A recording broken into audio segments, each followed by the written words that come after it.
Make sure to subscribe to Aisa.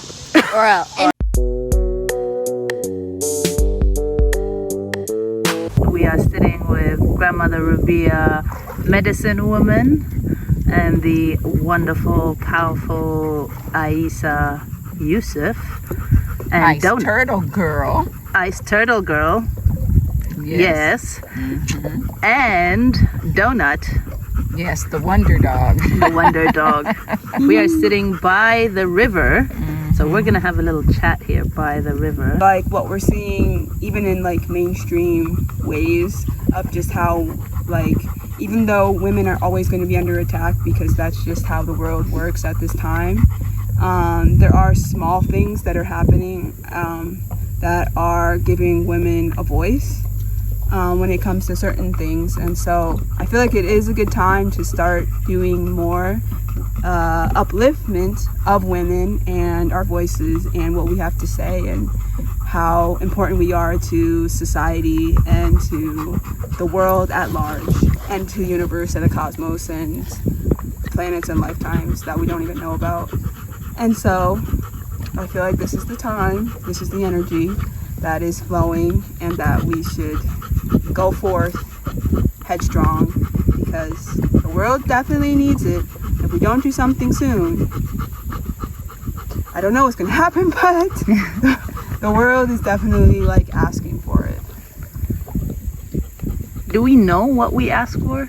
Do you think young women are aware of the healing that is needed?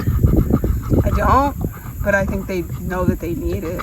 I don't know that they know what they need. They just know that they want and need some kind of healing, and they don't even know why or what they need it for. Some of them do, most of them don't. They're just like, I need this healing because, you know, life has just been really hard, or, you know, things have happened in our life that have just been like complicated, and definitely like through childhood stuff or through adult stuff or through whatever has happened in people's lives. They just need that reassurance that everything's going to be okay and that they can continue forward in life and things will actually work out in the end, because it's hard to live on earth as a human, as we know. Yes, like we're seeing especially a lot of young women who are trying to, you know, get their work together into a way where they can share it and grow in community alongside other people, especially ones that are targeting or looking to uplift other women. And, you know, myself being one of them as well, in trying to see, okay, there's so much to be done to get this off the ground. What are some of these things that you've had to, you know, weave together? Working with elders as a young person and getting the elders to commit to what they needed to do, because the work was like myself wanting to help my mother through technology or whatever it is, and having them not cooperate in the right way is a little frustrating, because it's like I'm trying to help these elders do what they need to do for them and for the women and for the community and for everybody. And then, you know, and it's, you know, it's whatever. Humans, you know, people are not always going to want to cooperate all the time, and maybe it wasn't the energy at the time that was needed, and that's why they were not, you know, cooperating in the right way. And I feel like now people are more willing to cooperate and more willing to bring this forward. What would you tell young women, young people in general, but particularly young women who are working with elders, who are about to embark on this journey that you've been on for, I don't know, almost your entire life? My life. What gems would you share with them? Definitely be patient and don't give up on them, because they're elders. So you have to really be patient with them, because they definitely have this knowledge, and they're definitely wanting to do these things. They're just not always going to do it on your timeline, and that's okay. So what you do is you try to make it work, and if it doesn't work, you say, okay, it doesn't work right now, but we'll think about it and come back to it, and maybe it'll work the next time. But you don't give up on them, because what they have to say is really important. And if we don't like take their knowledge and their wisdom now before, you know, they go to the spirit world, then we won't have it. And you know, they have a lot to teach us as younger people, and we need to be taking the elders' wisdom so that we can carry it on to the next generations, so that they can understand this knowledge as well. And now, what would you tell the elders who are about to deal with younger people? There is one right next to you. This is a safe space. You will not be pushed into the water. I'm the one sitting next to the water. Hey, there's water on both sides. Water is life surrounding us all. Just know that we're not trying to be, you know, as young people, we're not trying to like push your buttons or like whatever. But we just, as young people, we are very like forward moving, because there's just a lot. I'll just speak for my generation in general. There's just a lot. There's a lot. And like, not to say there wasn't a lot for their generation and generations in general. There's always a lot, but it's just like, we're trying so hard to not do the same things that the elders did. There's really, really good things they did, and there's really, really not so good things that they did. And we're not trying to carry the bad things ahead. We're trying to really stop it right now and continue forward in a better path than they were able to, or were told to, or led to. We're trying to just nip that in the butt, leave that in the past, and continue on in a better light than we had before. And so it's not that we're trying to like, you know, I know like the elders are like, well, I have X amount of whatever, and that's it. But we're like, well, we have all this time. We have to do all these things because we have all this time. Like, yes, I know you've lived all your life and did all these things, and like this is your last hurrah. But like for us, it's not our last hurrah. We are the ones who have to carry this forward, and we have to be the ones to like go forward with this. And so if we're not like going forward, and we're stuck in this thing because we're just like, I know I've lived a lot of life, so it's hard for me to like it. There's an example of going forward.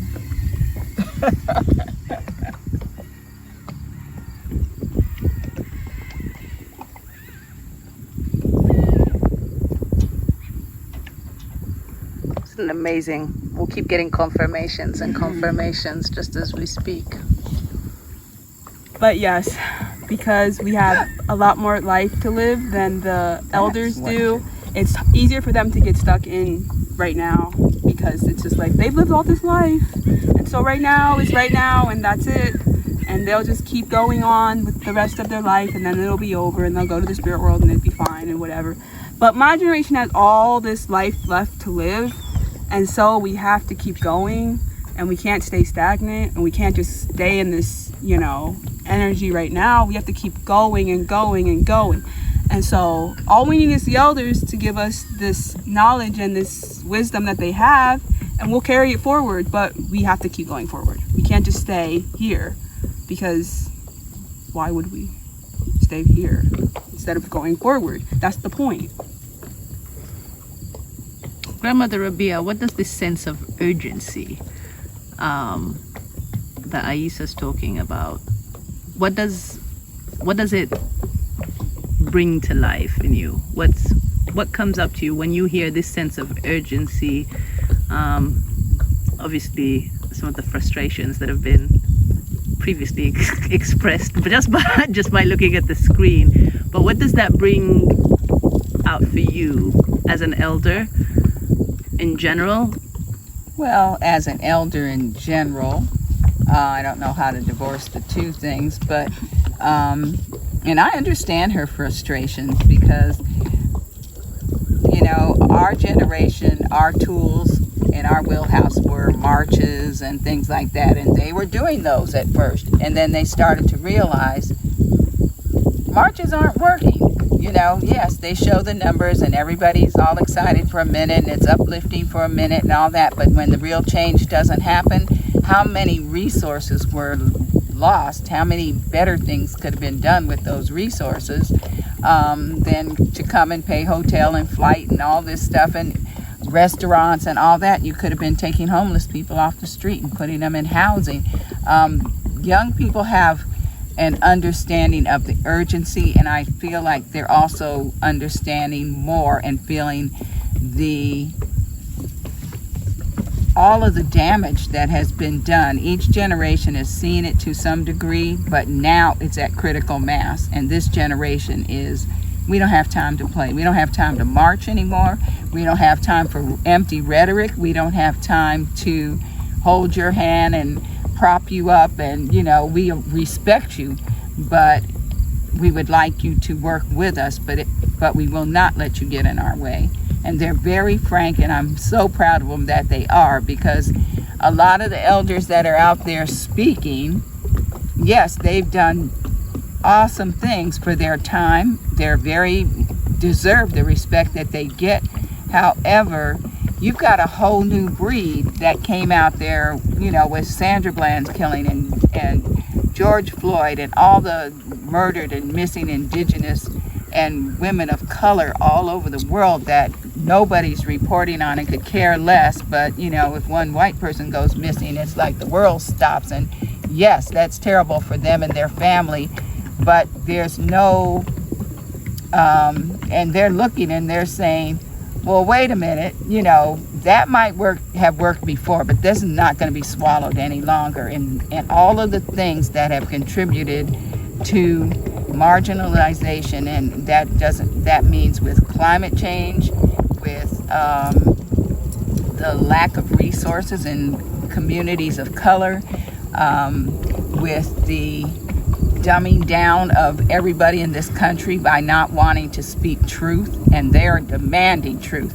You're not going to tell them anymore that African American history or Native history when you're digging up graves of children, and they're like, yeah, but we don't want to talk about that. Let's just throw some flowers over there and say some prayers and be done with it. No, that's why this is the time they have inherited, is the time in the prophecies of truth and justice rising and women leading, and they are taking that to heart. When you look at all of the women, and this is what Spring of Light is here for, is to encourage that awakening, but also to ground it in a spiritual basis. It's good to have the political and all those things, but if you don't have connection with spirit, if you don't recognize that not just people, these birds, this river, these trees, the plants, everything, these all are put here by creation, and they have every right to be here as well. And so there's got to be this empathy that comes from a spiritual knowing and guidance to enhance and wake people up. And I have to say, just because you're an elder doesn't mean you're wise, doesn't mean you need to be lifted up. Just like I think a lot of these celebrities and people that are demeaning women and all that, but they're making millions of dollars by diminishing women, need to be thought of in another light. That's not wholesome, healthy. Yes, it's my right and it's my body, and I understand all of that conversation.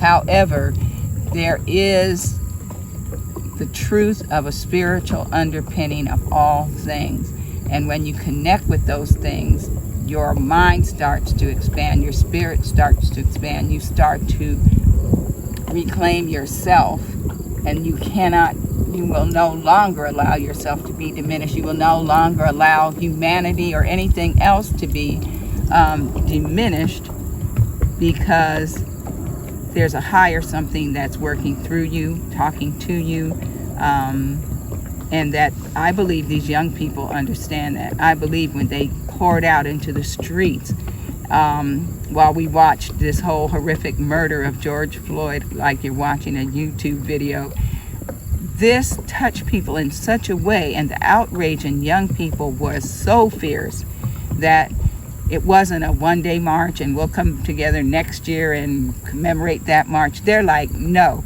this is going to stop, and we'll be in the street every single day around the world. It wasn't just black people. It was Native American women who understand what the symbology of a jingle dress dance was, and they came out into the square with their drummers, and they danced that dance of healing for George Floyd and his family, then Sandra Bland and all the ones, Maimouna Youssef, when she sang that song about Sandra Bland, and that, you know, that could be your daughter. You're cutting your eyes sideways and this and that, and what was she doing? No, no longer. Just the fact that the videos, North Star, all these ones that she's putting out that uplift her generation, are getting them to think and getting them to ask her, you know, where did you get your spiritual grounding from? Well, her grandmother walks on water. Wapajea, she taught her, and she's passing it down, and grandmother Wapajea and I work together, and it's like the understanding that all of the daughters are our daughters, all of the sons are our sons, but until we heal our daughters so that they can make better choices and they can demand higher and better for themselves, then they will help the men to understand, because they won't just allow anything to go down or suffer or be complacent in things that they know in their heart is not right. You know, you always get inklings when something doesn't sit well with you. It doesn't sit well because it's not supposed to be there. Issa's a very strong daughter. I have two other daughters who are very strong women, Khadija and Rabia. And it's amazing to me. Being strong doesn't mean you're lifting weights or you're out there, you know, just all in everybody's face. We had a conversation about that earlier, how quiet strength. When you see something wrong, you know, you do something about it. And I'm so proud of Aisa in high school when she was sitting in a classroom and she noticed that there was a young lady in there and there were girls outside the door that wanted to, for whatever ill-conceived reason, they wanted to beat her up or something. And Aisa just quietly sat there and observed. And when everybody left the classroom, she got up and walked over to the girl and she said, "I'll walk with you. Are you ready to go?" And she was so relieved and so happy to have an ally. And those girls got out the way when Aisa walked through the door. And it wasn't because she said anything to them. She just looked at them. But her spirit is so strong, and her sense of justice is so strong, and her nurturing and caring for this sister of hers was so strong. There was a recognition in their spirit. You know, just move out of the way. And the respect, I think, was more so. It wasn't because they were afraid of her. It was the respect for her that made them back off. And her sister, older sister, called our house later that evening crying and thanking Aisa for, "Thank you for standing up for my sister when nobody else did." And it's that kinds of things that I want to see young women to develop and to own up to, and to be able to step forward in that confidence that I've got my sister's back, you know. I've got the children's back. I've got the men's back. Amen. Thank you. Make sure to subscribe to Aisa. Or